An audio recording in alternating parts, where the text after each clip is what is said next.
The next point is declaration of dividend, section 123. So dividend declare करना पड़ता है. Provision क्या कहता है? कंपनी डायरेक्टली कोई डिविडेंड पे नहीं कर सकती, उसे फर्स्ट ऑफ ऑल डिक्लेयर करना पड़ता है. हमने पहले ही स्लाइड्स में देख लिया है, अगर इंटरिम डिविडेंड है तो interim dividend in between 2 general meeting, और फाइनल डिविडेंड है तो एट द जनरल मीटिंग. यानी अगर आप इंटरिम डिविडेंड पे कर रहे हो तो आपको वो डिक्लेयर करना पड़ता है 2 एनुअल जनरल मीटिंग के बीच में, और फाइनल डिविडेंड है तो आपको वो डिक्लेयर करना है at the time of annual general meeting. अभी ये डिक्लेरेशन है. डिक्लेरेशन यानी कंपनी आपको डिक्लेयर करके बता रही है कि वो कितने % ऑफ डिविडेंड पे करने वाली है. फॉर एग्ज़ाम्पल कंपनी ने डिक्लेयर किया एनुअल जनरल मीटिंग में वो 10% और 12% और may be the nil amount, यानी इस साल कोई भी डिविडेंड मिलने वाला नहीं है. तो उसके लिए जो डिक्लेरेशन है तो उसके हिसाब से प्रोविजंस होते हैं, जो प्रोविजंस हर कंपनी को फॉलो करने हैं. अभी हमारा नेक्स्ट पॉइंट वही है कि डिक्लेरेशन ऑफ डिविडेंड के लिए कौन कौन से प्रोविजंस है. अभी हमें पता है सेक्शन 123 यानी 1 to 3 for declaration of dividend. अभी 1 to 3 सेक्शन सब क्लोज 1 और उसका भी सब क्लोज ए क्या कहता है? डिविडेंड पेड आउट ऑफ यानी जो ये डिविडेंड हम पे करने वाले हैं वो जो अमाउंट है वो हम कहाँ से यूज़ करने वाले हैं. तो प्रॉफिट से यूज़ करते हैं, हमें पता है प्रॉफिट है. डिविडेंड हमारे शेयर होल्डर्स के लिए इनकम होती है, कंपनी के लिए तो वो खर्चा ही है, लेकिन वो इनकम किसके लिए है? शेयर होल्डर्स के लिए. तो कंपनी कहाँ से पेमेंट करेगी? तो उसके लिए भी बहुत सारे रूल्स है, आप कोई भी अमाउंट उसके लिए यूज़ नहीं कर सकते. तो चलिए देखते हैं first provision. Out of the profit of the company, यानी वो डिविडेंड कहाँ से पे करना है? कंपनी के प्रॉफिट से. फॉर दैट ईयर, मतलब वो प्रॉफिट कहाँ से आएगा? जो साल हम पे कर रहे हैं वही साल का. Arrived at after providing for declaration in accordance with the provision of section 123 सब क्लोज 2. अब आप सोच रहे हो कि ये क्या कह रहा है? प्रोविजन से इट्स अ लीगल लैंग्वेज, तो हमें थोड़ा समझना है. अभी सिंपल लैंग्वेज में ये कह रहा है कि कोई भी कंपनी जो सेक्शन 123(2) में बताया गया है उसके हिसाब से उसके प्रॉफिट में से डिविडेंड पे कर सकती है. Now the sub clause B, उसका नेक्स्ट प्रोविज़न है. चलिए उससे देखते हैं. Out of the profits of the company for any previous financial year. तो ये कब आता है? जब हमारे पास ये साल प्रॉफिट्स में कुछ बचा नहीं है डिविडेंड देने के लिए, तो हम क्या करेंगे? प्रीवियस यानी पिछले साल के जो प्रॉफिट्स बचे हुए हैं हमारे पास, तो हम ये दे सकते हैं. अदरवाइज कोई ऑप्शन नहीं है. तो यहाँ पे हमारे पास प्रोविज़न है, कंपनीज एक्ट सब क्लोज बी में दिया गया है. चलिए फिर से पढ़ते हैं. Out of the profits of the company for any previous financial year और ईयर्स, यानी आप 1 और 2 साल पीछे जा सकते हैं. Arrived at after providing for depreciation. I am sure you know what the depreciation is. It's a reduction in the value for your assets. Because आप उसे यूज़ कर रहे हो तो आपकी असेट्स की वैल्यू कम हो रही है, इसके लिए हम क्या करते हैं? उसे डेप्रिशिएट करते हैं, और वो डेप्रिशिएशन हम प्रॉफिट से ही लेते हैं. तो यहाँ पे वही डेप्रिशिएशन की बात हो रही है.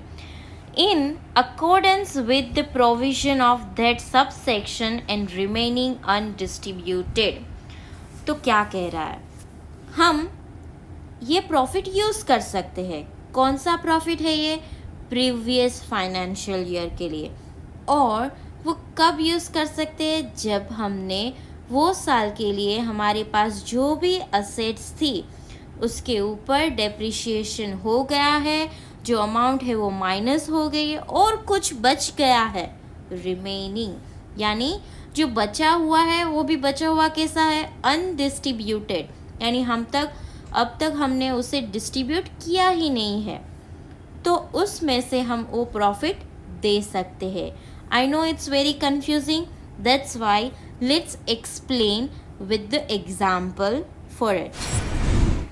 चलिए एग्जाम्पल के साथ देखते हैं कि सेक्शन सब क्लोज बी क्या कह रहा है। अभी हम अपनी कंपनी लेते हैं, हमारे पास STL कंपनी है, तो STL कंपनी की सिचुएशन देखते हैं। STL कंपनी का प्रॉफिट्स हमें दिया गया होगा और हमें यहाँ इम्प्रोवाइज़ करना है क्योंकि ये एग्ज़ाम्पल है। तो मैं यहाँ पे लिख रही हूँ 2014, 15 और 2016 और 17, 4 साल ठीक रहेगा आई गेस। चलिए अभी ये साल का प्रॉफिट लेते हैं 30,000, ये बचा हुआ प्रॉफिट है। ओके, सारे डिविडेंड पेमेंट कर दिया है, उसके बाद जो बच गया है वो अमाउंट लिख रही हूँ मैं। प्रॉफिट टोटल ग्रॉस प्रॉफिट नहीं है। 40,000, 2016 में 10,000 और हम लिख रहे हैं 2017 में तो लॉस हो गया, और हम लिख सकते हैं इनसफिशिएंट बैलेंस। सो इनसफिशिएंट के लिए हमें 2017 में थोड़ी अमाउंट तो चाहिए, हम 10,000 ही लेते हैं चलो। तो ये हमारा प्रॉफिट है और ये हमारे साल हो गए। अभी ये सिचुएशन में हम सब क्लोज बी देखते हैं। तो सब क्लोज बी ऑफ सेक्शन 123, अभी ये सेक्शन है। I know it's a legal language, so बहुत सारे सेक्शंस है, सब क्लोज होंगे। अगर आपको याद रहता है तो बहुत अच्छा है, अगर नहीं रहता then it's okay, just understand कि वो क्या कह रहा है। तो यहाँ पे हमें क्या समझना है, यही एग्जाम्पल है हमारा। STL कंपनी ने 2017 में डिविडेंड डिक्लेयर करना है, लेकिन वो कैसे करेंगे, उसके पास तो सफिशिएंट अमाउंट ही नहीं है।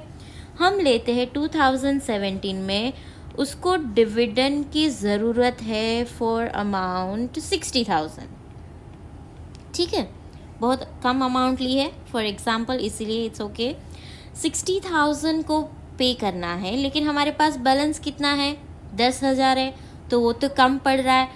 तो सेक्शन बी कहता है कि आप ये अमाउंट कहाँ से ले सकते हो, पिछले साल के प्रॉफिट से। तो यहाँ पे जो प्रॉफिट्स है ये हमारे 3 साल के, वो प्रॉफिट हम यहाँ पे यूज़ कर सकते हैं। अच्छी बात है ना, तो हम पिछले साल का प्रॉफिट्स यूज़ करेंगे, लेकिन हमेशा उसके साथ कोई ना कोई कंडीशंस रहती है। तो ये कंडीशंस है, कंडीशंस क्या है, तो सब क्लोज बी कहता है कि ये जो आपका प्रॉफिट है 10,000 है, अगर हम पिछले साल से जाए 2016 का और प्लस करेंगे 2015 का, तो इनफ अमाउंट है, क्योंकि 10,000 तो हमारे पास है ही, तो हमारा टोटल हो गया 60,000 मिल गया।